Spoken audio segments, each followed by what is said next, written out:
दोस्तों नमस्कार। दुनिया की अर्थव्यवस्था किस रास्ते चलेगी, इसको अमेरिकी राष्ट्रपति ट्रंप तय करना चाहते थे। इसीलिए चीन को लेकर ट्रेड वार और उसके बाद पूरी दुनिया में टैरिफ वार उन्होंने ही शुरू किया। लेकिन युद्ध का एक महीना बीतते बीतते दुनिया की अर्थव्यवस्था ही नहीं बल्कि दुनिया के तमाम देशों ने अपनी अपनी अर्थव्यवस्था के लिए नए नए अलाइनमेंट बनाने शुरू कर दिए और उनकी डायरी पर लिखे देशों में नाम अमेरिका का नहीं है। तो क्या दुनिया की अर्थव्यवस्था पर से अमेरिकी लगाम ढीली पड़ गई, या जिस दादागिरी के साथ अमेरिका दुनिया की अर्थव्यवस्था को तय करता था, दुनिया के बाजार को तय करता था, उस बाजार से होने वाले मुनाफे और घाटे को तय करता था, सब कुछ बदल गया क्या?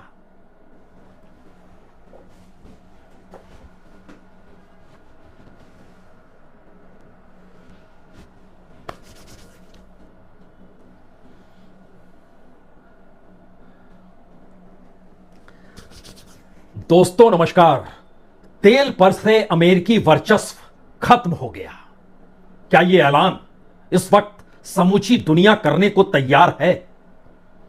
जो अमेरिका दुनिया के बाजार और उस बाजार पर चलने वाली कीमतों को तय करने निकला था, वही अमेरिका आज उसी बाजार को लेकर अलग थलग पड़ चुका है। दुनिया की इकोनॉमी इस युद्ध से कुछ इस तर्ज पर डगमगाई कि हर किसी ने मान लिया कि दरअसल एनर्जी जिसके पास होगी, इकोनॉमी उसी की सुदृढ़ होगी और एनर्जी पर जो लगाम लगाएगा उसके साथ समझौता करना ही पड़ेगा। और इस दोनों परिस्थिति में अमेरिका ने शुरुआत में ही कह दिया था तय तो वही करेगा। इसीलिए इंटरनेशनल एनर्जी ऑर्गेनाइजेशन को भी सक्रिय किया गया। 32 देशों से कहा गया आप अपने रिजर्व तेल को रिलीज कीजिए जिससे राहत मिल पाए, और उसके बाद हफ्ते भर के भीतर हम होर्मुज़ रूट या तो मुक्त करा लेंगे या फिर हमारी चौकसी में वहां से हर जहाज गुजरेगा। यह भी फेल हो गया। नई परिस्थिति के भीतर नया सवाल नए सौदे के साथ अब यह खड़ा हो चला है कि अब एनर्जी को लेकर, इस देश के भीतर व्यापार की आवाजाही को लेकर, दुनिया की अर्थव्यवस्था को संभालने को लेकर अमेरिका किसी भी देश में पहले नंबर पर नहीं है। यहां तक कि यूरोप के भी पहले नंबर पर अमेरिका नहीं है। यहां तक कि नाटो कंट्रीज में भी अलग अलग देशों के साथ बनते नए अलाइनमेंट में अमेरिका नहीं है। स्थितियां तो इतनी नाजुक हो गई कि अमेरिका को कोई अपनी जमीन तो कोई अपना आसमान देने को तैयार नहीं है। यानी अगर युद्ध लड़ना है तो फिर आप वाशिंगटन से अगर जहाज की उड़ान भरते हैं तो आपको यूरोप में कोई देश रुकने ही नहीं देगा।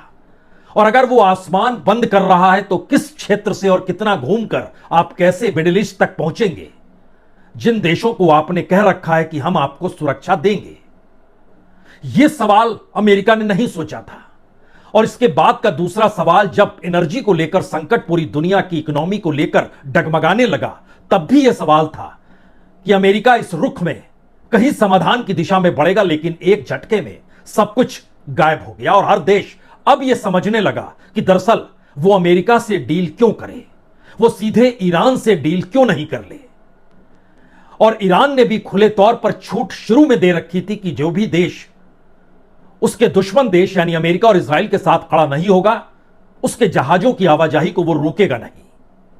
और आज तो उसने यह भी निर्धारित कर दिया संसद से उस विधेयक को पास करा के कि अब टोल लिया जाएगा, यानी टोल टैक्स लिया जाएगा और दुश्मन देशों के जहाजों को टोल टैक्स देने के बावजूद वह रोक सकता है। फ्रांस क्या करेगा, इटली क्या करेगा, स्विट्जरलैंड क्या करेगा, स्पेन क्या करेगा, पोलैंड क्या करेगा, जर्मनी क्या करेगा?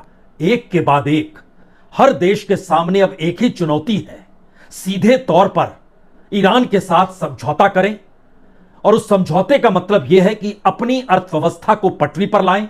और अपनी अर्थव्यवस्था को पटरी पर लाने का मतलब है कि जिस एनर्जी को लेकर अमेरिका तय करने निकला था और तेल पर अमेरिकी वर्चस्व था, अब वो टूट रहा है। और शायद अगली लकीर मिडिल ईस्ट को लेकर पेट्रो डॉलर की भी हो सकती है, क्योंकि इस दिशा में शुरुआत में युआन के जरिए टैक्स वसूला जा रहा था, टोल टैक्स। अब वो रियाल से पैसे का आदान प्रदान होगा या बार्टर सिस्टम होगा। रियाल यानी ईरान की अपनी राष्ट्रीय करेंसी, यानी डॉलर गायब हो गया। और इसके मतलब मायने क्या हो सकते हैं, इसके खुले संकेत आज अमेरिकी राष्ट्रपति ने यह कहकर दे दिए। उन्होंने जब ब्रिटेन को निशाने पर लेते हुए कहा कि अब आपको तेल कम पड़ रहा है तो आपके पास दो ही ऑप्शन है।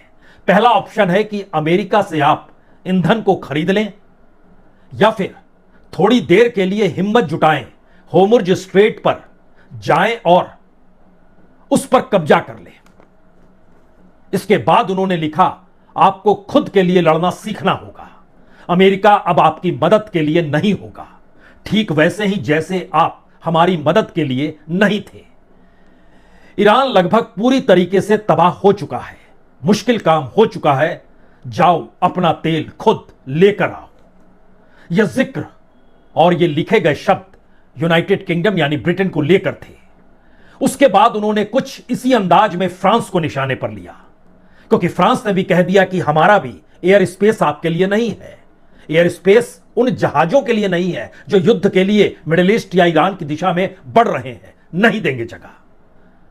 तो ईरान से भी कहा, हमें याद रहेगा, हम आपको याद रखेंगे, भूलेंगे नहीं। और इसको भी उन्होंने सोशल मीडिया पर लिख दिया। लेकिन बात यहीं रुक जाती तो भी ठीक था, बात तो आगे बढ़ गई। लेकिन पहले लिखे हुए शब्दों को पढ़ तो लीजिए जो अमेरिकी राष्ट्रपति ट्रंप ने लिखे हैं।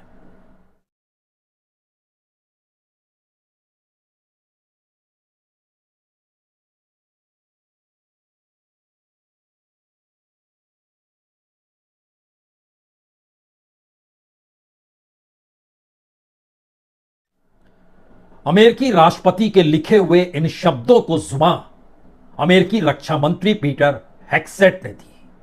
उन्होंने कुछ इसी अंदाज में कहा, लेकिन उससे पहले कहीं ज्यादा महत्वपूर्ण यह है कि मसला सिर्फ ब्रिटेन और फ्रांस का नहीं, जिसको लेकर अमेरिकी राष्ट्रपति बिफर पड़े और कहा कि अब हमारी जिम्मेदारी नहीं है, आप अपने तेल की व्यवस्था खुद करें।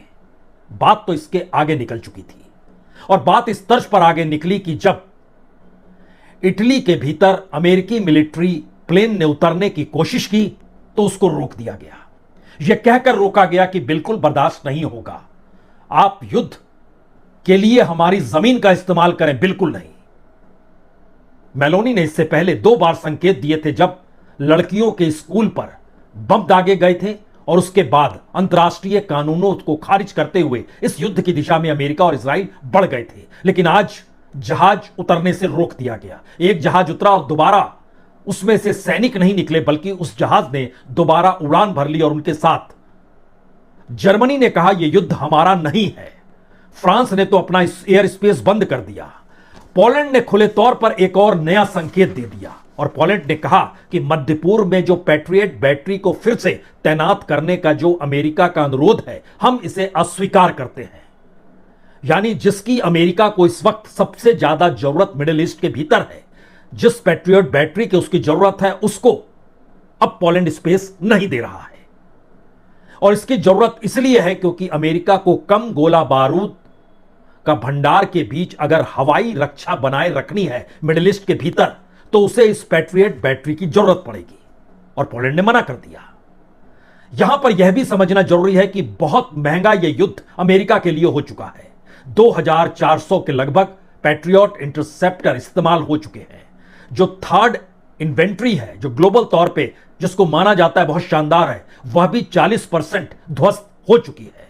जो E3 सैनिटरी एवैक्स है वह भी इस्तेमाल हो चुका है, और तमाम लड़ाकू विमान या फिर कहीं युद्धपोत, उन सब पर जो कुछ हुआ है, 120 एयरक्राफ्ट इस दौर में लग चुके हैं। सवाल इन सब के बीच यह है कि जिस इजराइल को अक्टूबर 2023 के बाद से लगभग अमेरिका मिलिट्री सहयोग करते हुए लगभग 22 बिलियन डॉलर तक जीत चुका है, उसके साथ खड़े होकर अब अगर यूरोप ने मना कर दिया तो अमेरिका के पास रास्ता क्या बचेगा?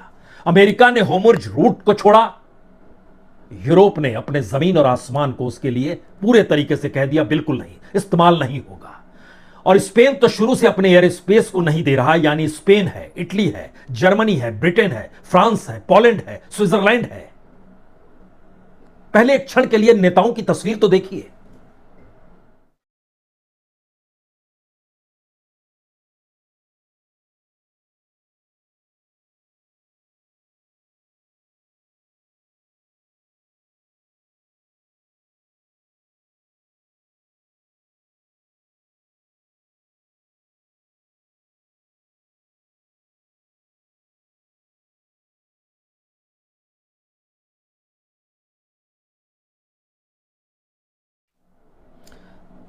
यह तस्वीरें यूरोप के उन देशों की राष्ट्राध्यक्षों की हैं जिन्होंने खुले तौर पर इस युद्ध को गैर कानूनी करार दे दिया, या कहें अंतर्राष्ट्रीय कानून के खिलाफ इस युद्ध को दे दिया।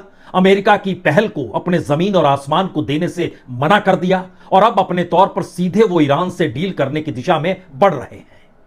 यानी तेल उन्हें चाहिए, एनर्जी उन्हें चाहिए। वो जानते हैं कि दरअसल अब सीधे तौर पर बातचीत करनी होगी। और इसके पीछे सबसे बड़ा कारण यह भी है कि अमेरिका ने जिस तरीके से रूस पर सैंक्शंस लगाए और इस युद्ध के बीच में रूस पर से सैंक्शंस हटा लिए। यूक्रेन हमारा युद्ध नहीं था, फिर भी कूदे, यह बात अमेरिका ने कही। नाटो कंट्रीज के सामने यह मुश्किल हालात थे कि एक तरफ रूस को युद्ध में मदद कर रहे हैं और दूसरी तरफ अपने युद्ध में नाटो कंट्रीज की मदद लेना चाहते हैं। यह अंतर्विरोध नहीं चलेगा।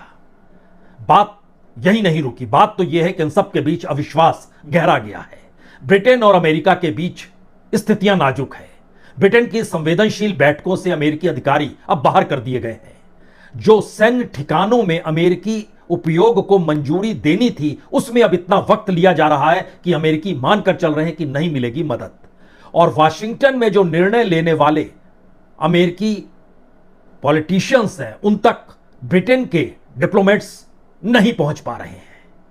सवाल यह है कि इन सब के बीच इजराइल का रुख भी अब होर्मुज़ रूट को लेकर पिघलने लगा है। उसने एक लिहाज से मान लिया है कि होर्मुज़ पर कब्जा मुश्किल है, नामुमकिन सा है। इसीलिए उसने कहा कि जरूरी है कि होर्मुज़ से निर्भरता कम कर दी जाए। और बाकायदा बेंजामिन नेतान्याहू यह कहने से चूके नहीं कि निर्भरता कम करने के लिए नई ऊर्जा पाइपलाइन को बिछाना चाहिए। सऊदी अरब के रास्ते वैकल्पिक मार्ग बनाएंगे तो ईरान की रणनीतिक ताकत कमजोर होगी। यानी ईरान की रणनीतिक ताकत को इससे पहले ना इजराइल समझ पाया, ना अमेरिका समझ पाया, और अब दोनों घुटनों के बल आकर खड़े हो गए।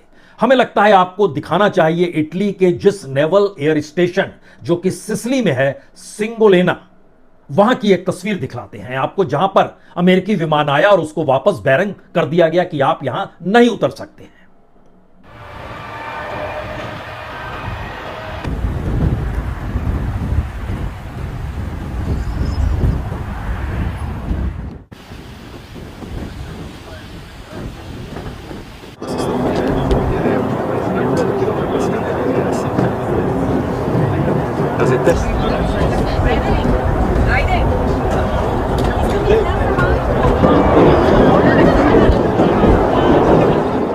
जी, यह सिसिली का नेवल एयर स्टेशन है जो सिंगोनेला के नाम से जाना जाता है।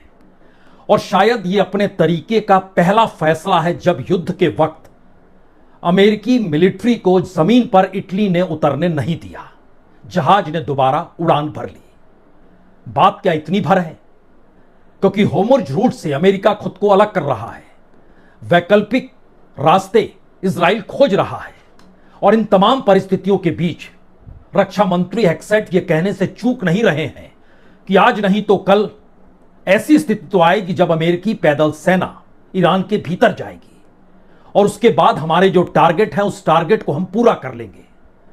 लेकिन दुनिया तो उस पैसे से चलती है जिस पैसे के आश्रय दुनिया कभी बाजार देखती है, कभी विकास देखती है, कभी बाजार और विकास के साथ अपना मुनाफा देखती है और उस मुनाफे के आश्रय अपने आर्थिक स्थितियों के साथ साथ अपनी सामरिक परिस्थितियों को भी जानती समझती है। यानी सवाल जब यूरोप के भीतर एक नई एकजुटता का खड़ा हो चला है तो अगला सवाल खाड़ी देशों के भीतर भी है। क्या वो अब अमेरिकी सेना को अपने देश की जमीन पर आने वाले वक्त में रहने देंगे, या ईरान जिन बातों का जिक्र कर रहा है कि आप वहां से हटाइए, उसके बाद आवाजाही बहुत आप लोग के लिए सामान्य हो जाएगी क्योंकि आप हमारे पड़ोसी हैं, आप दुश्मन नहीं हैं। लेकिन दुश्मन को आपने अपने देश में जमीन दी हुई है जहां से वो मिसाइलों से हम पर हमला कर रहा है। यानी बात मिडिल ईस्ट से शुरू हुई थी। यूरोप ईरान के पक्ष में आकर खड़ा है, अमेरिका के युद्ध के खिलाफ है। अभी तक अरब कंट्रीज अमेरिका के खिलाफ बोल नहीं पाए हैं, लेकिन उन्होंने इस युद्ध में खुद को झोंका भी नहीं है कि यह कहते हुए कि हम युद्ध में शरीक हो रहे हैं क्योंकि हम पे लगातार निशाना बनाया जा रहा है।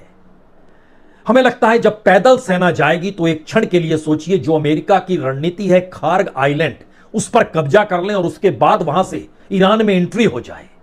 हम आपको एक वीडियो दिखलाते हैं, एक तस्वीर दिखलाते हैं जो आप समझ पाएंगे। जब आप खार्ग द्वीप से ईरान के भीतर एंटर करते हैं तो वहां पर रेलवे लाइन बिछी हुई है।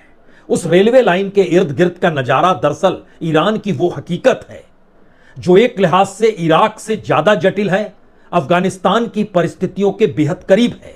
और इन जटिल परिस्थितियों में अनफिनिश्ड वार इराक में अमेरिका का रहा और अफगानिस्तान में तो उसे सब कुछ छोड़कर जाना पड़ गया और नाटो सेना भी चली गई।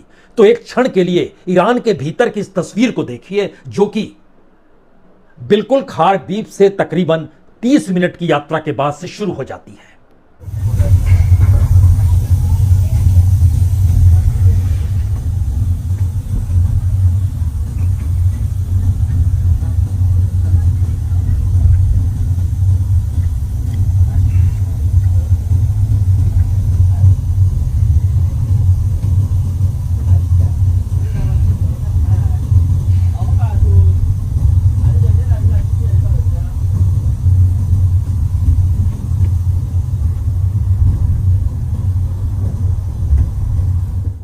तो क्या इस जमीन पर अमेरिकी सेना उतरेगी? आईआरजीसी के कमांडर लगातार चिता रहे हैं आप आ तो सकते हैं लेकिन फिर आप बाहर लौट नहीं पाएंगे। और ईरान के तमाम मंत्री भी अब इस बयान को देने से चूक नहीं रहे हैं जो राष्ट्रपति ने कहा था ईरान के, आप आइएगा लेकिन लौटिएगा ताबूत में। और जिस तरीके की परिस्थिति में ईरान आकर खड़ा हो गया है उसमें सवाल अब ईरान से आगे अमेरिका की उस अंतर्राष्ट्रीय साख का है जिसमें जिन बातों का जिक्र अमेरिकी राष्ट्रपति सोशल मीडिया में लिखकर करते हैं उन बातों को जुबान रक्षा मंत्री ये कहकर देते हैं ठीक है ये होगा। उन्होंने आज दो महत्वपूर्ण बातें कही। एक कही कि दरअसल जमीनी सैन्य बलों की तैनाती की संभावना को ट्रंप ने इनकार नहीं किया है। उसके बाद उन्होंने कहा हम किसी भी विकल्प को बंद नहीं करने वाले। आप युद्ध तब तक नहीं लड़ सकते और जीत नहीं सकते जब तक आप अपने दुश्मन को यह ना बता दें कि आप क्या करने को तैयार हैं और क्या नहीं, जिसमें जमीनी सैन्य बल की तैनाती भी शामिल है। लेकिन बात यहीं तक होती तो रुक जाती, क्योंकि युद्ध के पहले दिन से होर्मुज़ रूट के रुकने के तुरंत बाद से जो सवाल होर्मुज़ रूट का आया, कच्चे तेल का आया, वर्ल्ड इकोनॉमी का आया, गिराती हुई अर्थव्यवस्था का आया, उसमें जो अमेरिका कह रहा था और जिसको आज अमेरिकी राष्ट्रपति ने शब्दों में लिखकर बताया कि हम नहीं बल्कि आप खुद अपने तेल को इंतजाम कर लीजिए, इसी बात को होर्मुज़ रूट को लेकर रक्षा मंत्री हेक्सेट क्या कहते हैं। और उन्होंने कहा, बिल्कुल सही कहा राष्ट्रपति ट्रंप ने, सब देशों को चाहिए तो वो खुद जाएं, जब खुद जाएं तो खुद वो बिजनेस भी करेंगे, जिस दिशा में बात बढ़ चली है। लेकिन उन्होंने कहा क्या? And I think the president was clear this morning in his truth that there are countries around the world who ought to be prepared to step up on this critical waterway as well. It's not just the United States Navy. Last time I checked, there was supposed to be a big bad Royal Navy that could be prepared to do things like that as well. So he's pointing out this is an international waterway that we use less than most, in fact dramatically less than most. दरअसल America के रक्षा मंत्री हेक्सेट कुछ भी कहें, स्थितियां America के लिए कितनी नाजुक है यह इस बात से समझा जा सकता है कि अमेरिका पाकिस्तान की मध्यस्थता को मान्यता दे रहा है। 6 अप्रैल तक तारीख है, लेकिन आज ही पाकिस्तान और चीन के विदेश मंत्री दोनों ने मिलकर 5 सूत्री शांति प्रयास की शुरुआत कर दी और एक पर्चा जारी कर दिया यह कहते हुए कि अगर इस पूरे क्षेत्र में स्टेबिलिटी लानी है, शांति लानी है, तो हमारे 5 प्रस्ताव को आप पढ़ लीजिए। यानी अमेरिका के लिए मध्यस्थता पाकिस्तान कर रहा है या चीन के साथ इस पूरे इलाके में अमेरिकी युद्ध के खिलाफ स्टेबिलिटी और शांति की खोज कर रहा है। जरा इस पर्चे को पढ़ लीजिए, देख लीजिए।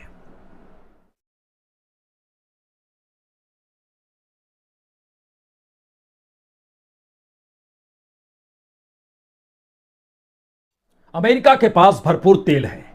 उसके यहां होर्मुज़ रूट से सिर्फ 2% तेल आता है, यानी उसकी जरूरत वाकई नहीं है। लेकिन सवाल है, जो अमेरिका अंतर्राष्ट्रीय कूटनीति में पहली बार ट्रेड और व्यापार को लेकर आया, टैरिफ से दुनिया के रास्तों को तय करने लगा, अब उसी अमेरिका के साथ क्या कोई बिजनेस करेगा?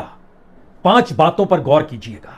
पहली बात यह है कि जो अमेरिकी दादागिरी वर्ल्ड इकोनॉमी को लेकर थी वो ढहढहा रही है। दूसरा सवाल है, तेल पर जो वर्चस्व अमेरिका का था अब वो डगमगा चुका है।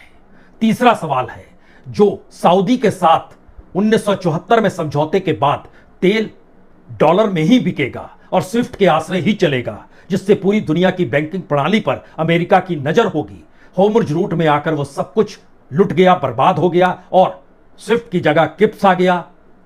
डॉलर के बदले शुरुआत में युआन आया और अब रियाल आ गया। चौथा सवाल, युद्ध ने सब कुछ बदल दिया, नए अलाइनमेंट शुरू कर दिए, नाटो कंट्रीज पहली बार अमेरिका के खिलाफ चली गई। और इन सब परिस्थितियों के बाद आखिरी सवाल है, क्या इस युद्ध ने पूरी बाजी ईरान की झोली में कुछ इस तरीके से डाल दी है कि दुनिया का हर देश जिस इकोनॉमी, जिस मार्केट, जिस एनर्जी पर टिका है, वो अभी तक उस पारंपरिक या रिचुअल व्यवस्था के तहत चल रहा था जिसमें एक बाजार था, वहां डॉलर था, डॉलर के आसले अमेरिका का वर्चस्व था, अमेरिका चीन को चुनौती दे रहा था, रशिया और चीन के बीच वो खड़ा हो जाता था। एक वक्त ब्रिक्स को भी उसने चिता दिया, चीन को दरकिनार करने के लिए क्वाड बना लिया, G7 G20 के आसरे जैसा मन चाहा वैसा खेल उसने खेला। एक वक्त G20 से चाइना को बाहर भी कर दिया। ये तमाम सवालों के बीच आखिरी सवाल यही है, वर्ल्ड पावर जो अमेरिका के हथेली पर नाचा करता था, आज की तारीख में उसके हाथ से खिसक चुका है और नई परिस्थितियां बतला रही हैं कि वर्ल्ड न्यू अलाइनमेंट की दिशा के साथ साथ हर देश अपनी इकोनॉमी के लिए पहली बार अमेरिका के साथ खड़ा होना नहीं चाहता है। बहुत बहुत शुक्रिया, बहुत बहुत शुक्रिया।